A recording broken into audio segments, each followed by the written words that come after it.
আমি একটি হাদিসের প্রেমে পড়ে গেছি।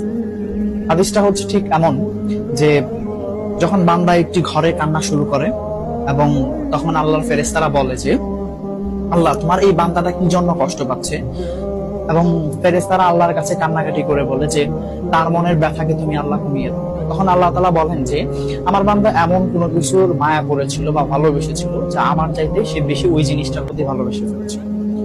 আমি আমার বান্দার কষ্ট আমি বুঝি এবং আমি দুঃখী মানুষের মানে ভগ্ন হৃদয়ের মানুষের কাছাকাছি অবস্থান করি। কত দূর? এক হাত দূরে আল্লাহ তাআলা অবস্থান। হ্যাঁ?